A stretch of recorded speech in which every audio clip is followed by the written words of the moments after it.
नमस्कार दोस्तों। OCL network में आपका स्वागत है। मैं हूं ओमकार चौधरी। तो फील्ड मार्शल साहब को वॉशिंगटन से बुलावा भी आ गया। पाकिस्तान में जश्न की मुद्रा में वहां का मीडिया और वहां का इकोसिस्टम भी हमने देखा।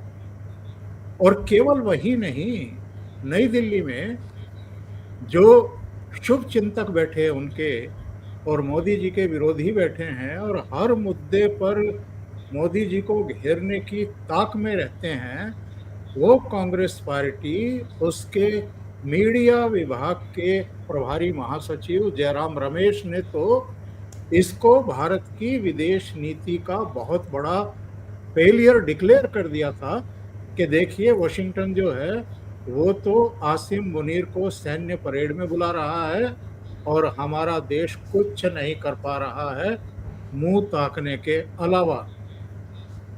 इसके अलावा भी कई ऐसे मौके आए हैं जब इन लोगों ने कुछ इसी तरह की घेराबंदी करने की कोशिश की। और ये कई बार भूल जाते हैं कि जब इस तरह की बातें करते हैं तो ये देश विरोधी बयानबाजी कर रहे होते हैं, मोदी विरोधी नहीं। क्योंकि मोदी इस देश का प्रतिनिधित्व करते हैं, भारत के प्रधानमंत्री हैं, भारतीय जनता पार्टी के प्रधानमंत्री नहीं हैं। इसके अलावा जयराम रमेश ने एक और कारनामा कर दिया। उन्होंने आज एक लंबा चौड़ा ट्वीट किया है और उसमें इजराइल द्वारा ईरान के आणविक ठिकानों पर की गई बमबारी की तीखी आलोचना की है, निंदा की है। तो इनका जो भीतर का उम्महा है वो लगता है जाग गया है। उधर प्रियंका गांधी वाड्रा का फिर ट्वीट आया है। इन दोनों के मैं ट्वीट आपको विस्तार से बताने वाला हूं क्या है, लेकिन वो फिर गाजा की फिक्र में पतली दुबली पतली होती हुई दिखाई दे रही हैं। मेरे साथ जुड़ रहे हैं आपके चिर परिचित सुमित जैन साहब चीन से, और उन्हीं के साथ जुड़ करके इस चर्चा को आगे बढ़ाते हैं। सुमित जी, बहुत स्वागत है। नमस्कार। ओंकार जी नमस्कार। जय सिया राम। जय श्री राम। ये बताइए साहब, ये फील्ड मार्शल साहब गए नहीं क्या वॉशिंगटन, या बुलावा ही नहीं आया था? क्योंकि बाद में व्हाइट हाउस ने स्पष्ट कर दिया कि कोई न्योता नहीं भेजा गया। ये कांग्रेस के पास कहाँ से ये सूचना आ गई थी? और पाकिस्तानी मीडिया भी इसको एंजॉय कर रहा था, लेकिन अब उसके भी चेहरे लटके हुए हैं। ओंकार जी, पहली बात यह है कि कांग्रेस और पाकिस्तान दोनों की लैंग्वेज हमेशा सेम होती है and they are always saying the same narrative also. अब देखिए, लैंग्वेज और नरेटिव हमेशा सेम होगा। अब आते हैं फेल्ड मार्शल के ऊपर। भाई अभी अभी मार्शल बना है, उसको था कि अपनी कंट्री को बचाने के लिए मुझे कोई ना कोई चीज़ ऐसी बतानी पड़ेगी ताकि कहीं विद्रोह ना हो जाए। और कंट्री के अंदर ऑलरेडी आर्मी के खिलाफ बहुत ज़्यादा एक जिसको बोलते हैं कि पानी उबल रहा है, धुआं निकल रहा है और ये कभी भी फट सकता है बॉम्ब की तरह। उसको बचाने के लिए इनको कुछ चाहिए था कि देखिए अब तो अमेरिका भी हमारे सामने झुक गया। उसको करने के लिए इन्होंने झूठ को फैला दिया और उस झूठ को आगे एम्पलीफाई किया हमारे मीडिया में कांग्रेस के लोगों ने आकर कि देखिए वहाँ पर आसिम मुनीर को बुला लिया, वो पास हो गया, हमारा प्रधानमंत्री फेल हो गया। अब आज जब कंफर्म हो गया है, मैं सीधा क्वेश्चन पूछता हूँ, लोगों को भी पूछना चाहिए कि आज जब कंफर्म हो गया कि मुनीर को ऐसा कोई इनविटेशन आया ही नहीं था और उन्होंने ये भी कंफर्म किया कि किसी भी वर्ल्ड के लीडर को हमने नहीं बुलाया है, तो इसको बुलाने का मतलब नहीं था। तो क्या आज लोगों को, कांग्रेस को नहीं पूछना चाहिए कि आपका जो ये सारा खान मार्केट गैंग ये लग गया था स्पिन करने के लिए न्यूज़ को, माफ़ी मांगे? क्या हम आज राहुल गांधी और पार्टी को हम माफ़ी नहीं मांगनी चाहिए? We have to ask for apology कि आपने इस चीज़ को स्पिन क्यों किया और प्रधानमंत्री मोदी को आपने कटघरे में खड़ा क्यों किया? भाई this is where I am saying, Pakistan हो या कांग्रेस, दोनों की मेंटेलिटी, इनका काम करने का तरीका बिल्कुल सेम है। वो बेशक हिंदू विरोधी हो, वो सनातन विरोधी हो, वो भारत विरोधी हो, वो गजवे हिंद करना हो, हर चीज़ में ये पाकिस्तान की ही भाषा बोलते हैं, और बेशक वो झूठ ही क्यों ना हो। और ओंकार जी, वैसे तो ये क्वेश्चन बनता भी नहीं था, कांग्रेस ने आज तक सच बोला कब है? 1947 से लेकर आज तक 47 में हमें बोला कि ये कंट्री हिंदुस्तान हिंदुओं के लिए, पाकिस्तान नापाक लोगों के लिए। और आज 75 साल 70 साल के बाद भी हम यही बोल रहे हैं कि हिंदुस्तान में हिंदुओं को ख़त्म करना है। ये कांग्रेस की नीति रही है हमेशा, पाकिस्तान की भाषा बोलने की।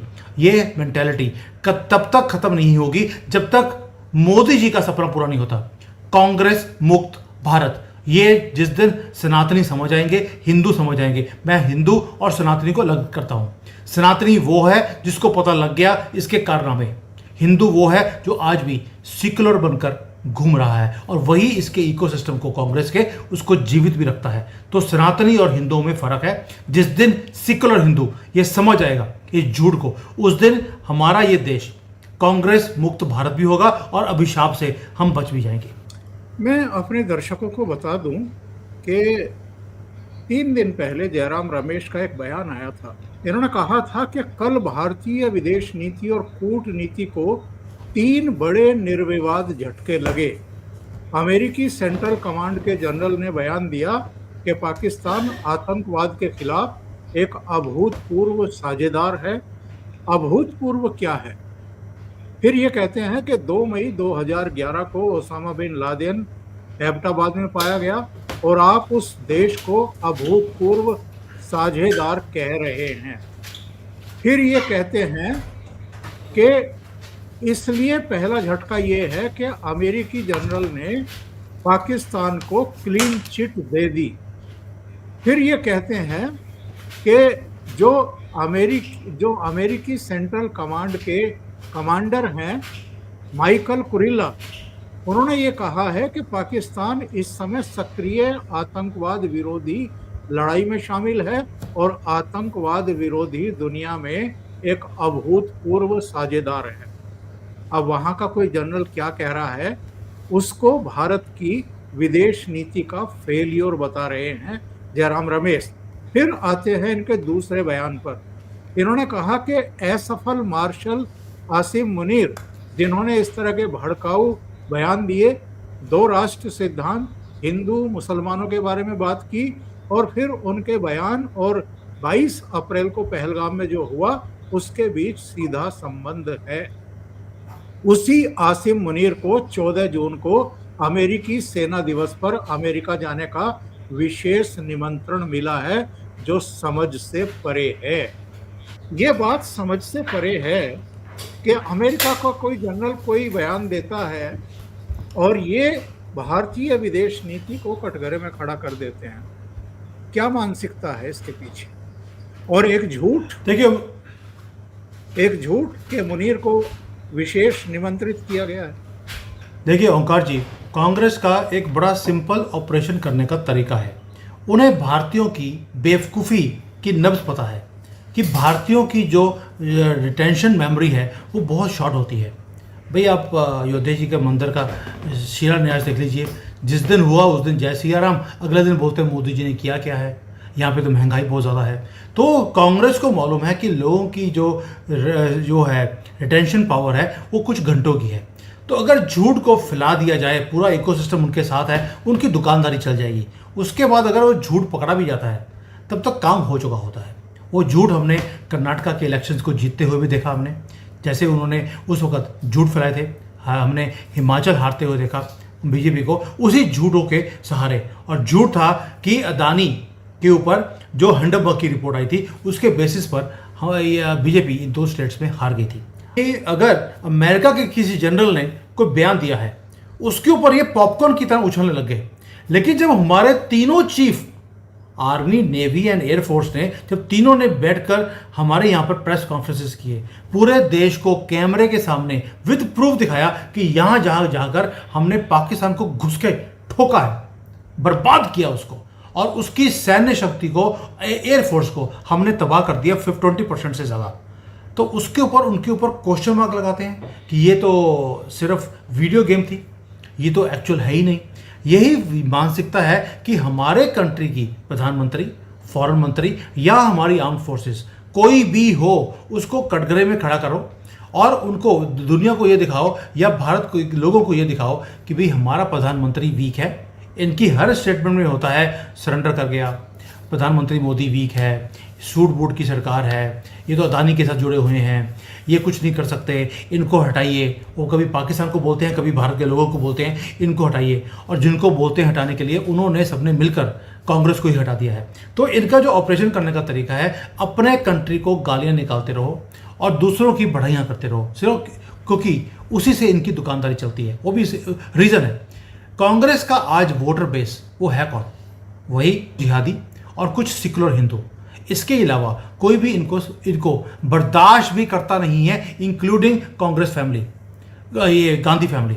इसलिए ये करते क्या हैं, अपने बेस को खुश करने के लिए ये भारत को गाली निकालते हैं, क्योंकि उस बेस का मकसद ही है भारत को तंग करना, उसके टुकड़े करना, उसके ऊपर कब्जा करना। ये अपने बेस को खुश करने के लिए ये सारे काम करते हैं, बेशक उसके लिए इनको झूठ का सहारा क्यों ना लेना पड़े।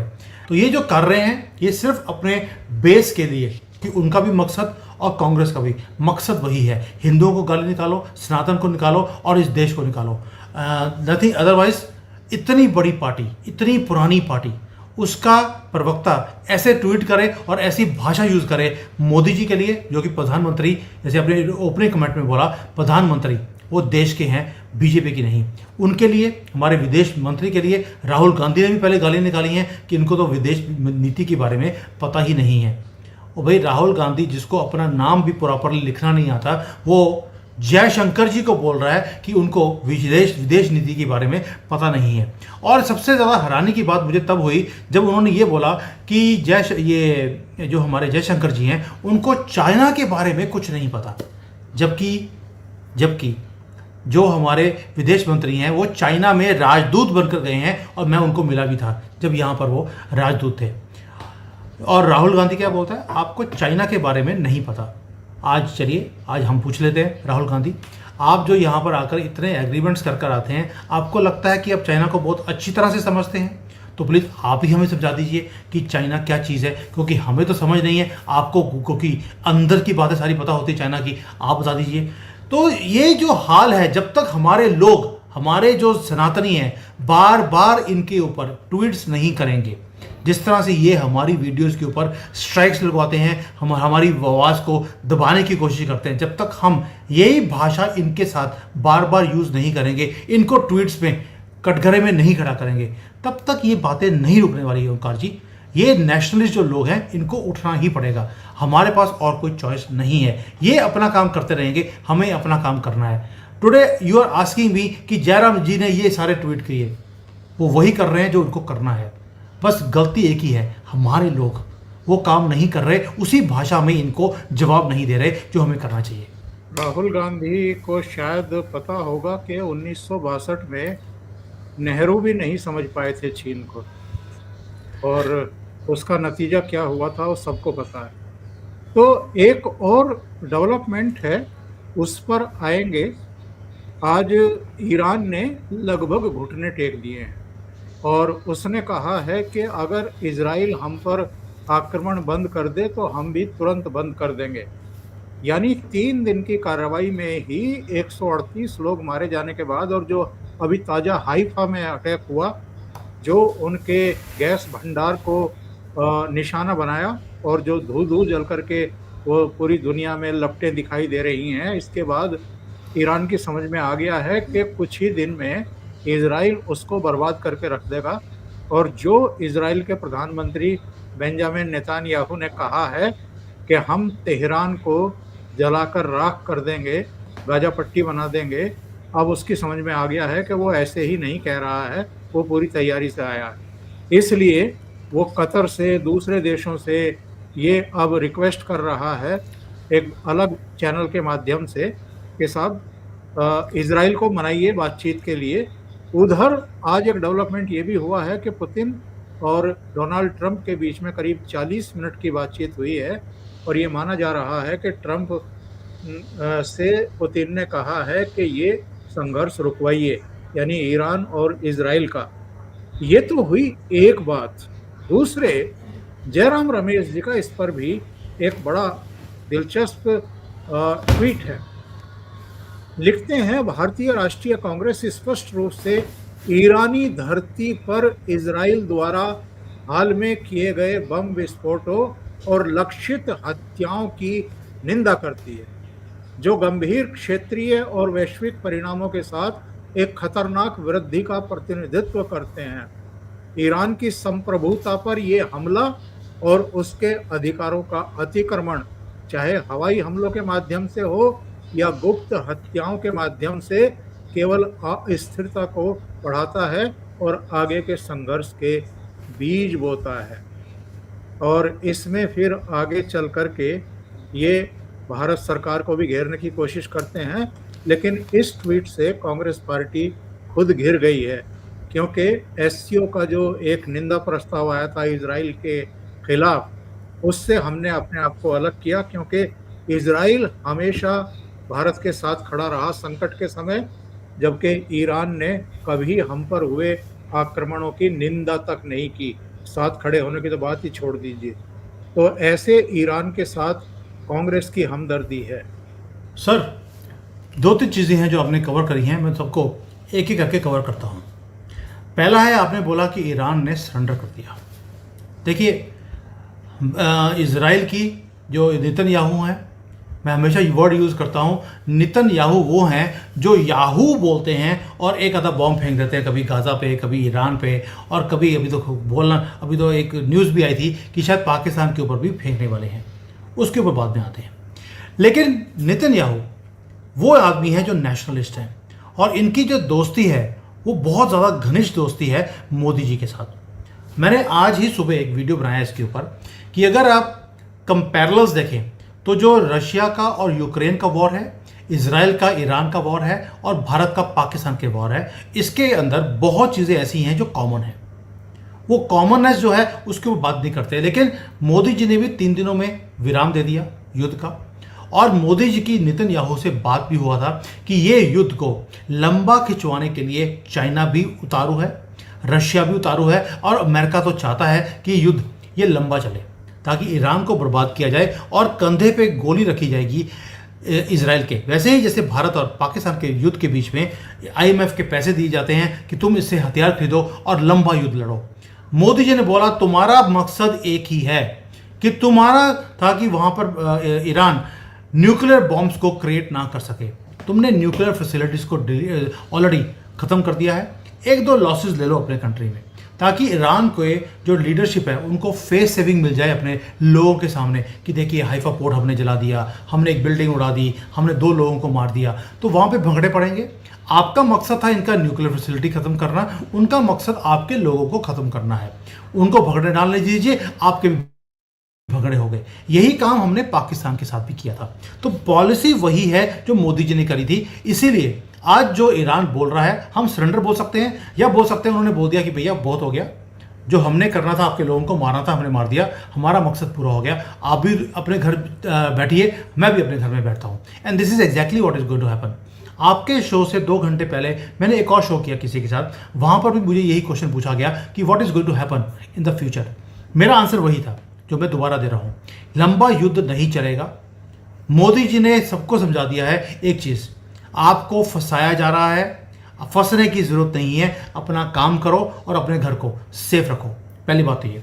As far as Jairam Ramesh, अब ये जो ट्वीट्स कर रहे हैं, वो ट्वीट क्या कर रहे हैं कि ईरान के ऊपर जो हो रहा है गलत हो रहा है, लेकिन जब इजराइल के अंदर हमास के लोगों ने अटैक किया था 7 अक्टूबर को, एक भी ट्वीट उसके अगेंस्ट नहीं है।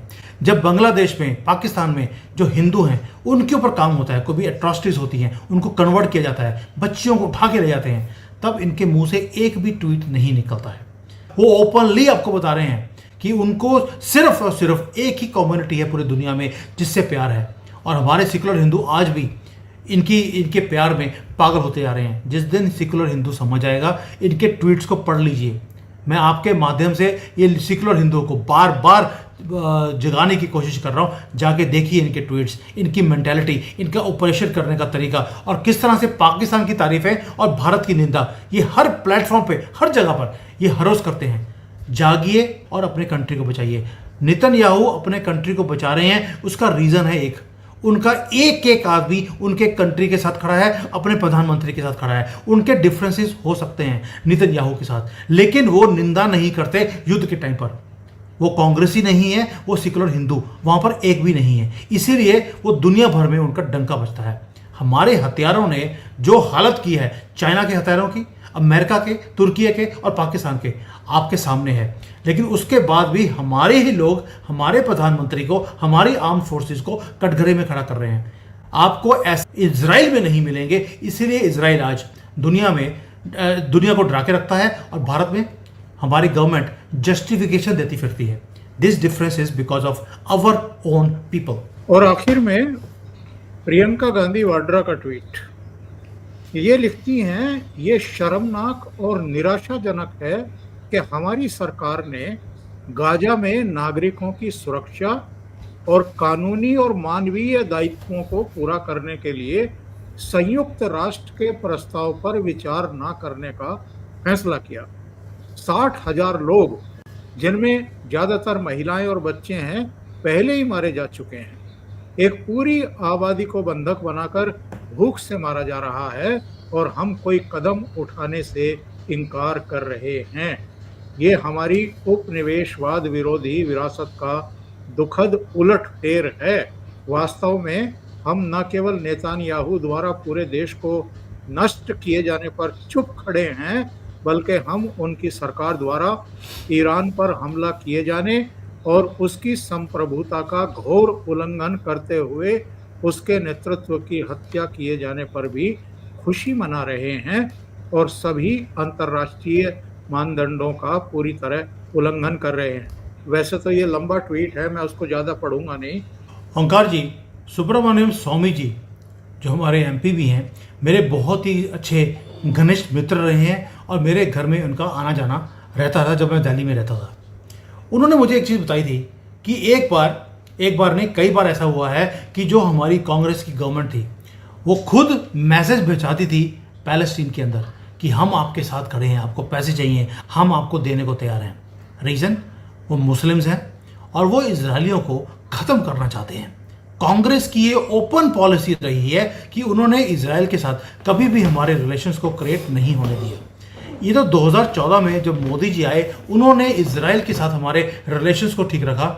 आपको याद होगा अराफात जब वो भारत में आए थे, क्या उनको रेड कारपेट ट्रीटमेंट दिए गए थे जैसे कि वो वर्ल्ड लीडर हो कोई। एक उग्रवादी को रेड कारपेट ट्रीटमेंट, वैसे ही जैसे कश्मीरी उग्रवादियों को रेड कारपेट ट्रीटमेंट दिया जाता था, वैसे ही पैलेस्टीन के उग्रवादियों को रेड कारपेट ट्रीटमेंट मिला है इस देश में। आज इनका दुख इसलिए है क्योंकि 75 साल की इन्वेस्टमेंट है। मैं बार बार पूछता हूँ, मैं चाहता हूं कि आज जितने सनातनी हैं, प्लीज प्रियंका वाड्रा के उस ट्वीट के ऊपर जाइए, उसके नीचे क्वेश्चन पूछिए कि मैडम, अगर आपको इतना ही दुख है हमास के लोगों के लिए, मुसलमानों के लिए, ईरान के लिए, आप थोड़ा सा चाइना के बारे में पूछ लेते शी जिनपिंग को कि भाई आप यहाँ पर जो उगर मुसलमानों के साथ कर रहे हैं उनकी किडनियाँ निकाल लेते हैं, अगर वो इस्लाम को नहीं छोड़ते तो प्रियंका जी आप थोड़ा सा चाइना के बारे में बोल लीजिए, वहाँ नहीं बोलेंगे। ओंकार जी, इनकी जो ट्वीट है मैंने अभी भी पढ़ी है जब आप पढ़ रहे थे। मेरा आप जब ये शो खत्म हो जाएगा, you will see my answer on her tweet. मैं करने वाला हूं और मैं चाहता हूं कि आप सभी भी उसके ऊपर ट्वीट कर इनको बार बार कटघरे में खड़ा करें। आपके क्वेश्चंस ही इनके ऊपर तीर की तरह लगेंगे। ये क्वेश्चन हमारा पूछना बनता भी है। बहुत बहुत धन्यवाद Sumit ji, thank you so much जुड़ने के लिए और महत्वपूर्ण मुद्दों पर चर्चा करने के लिए। Thank you so much. Thank you sir.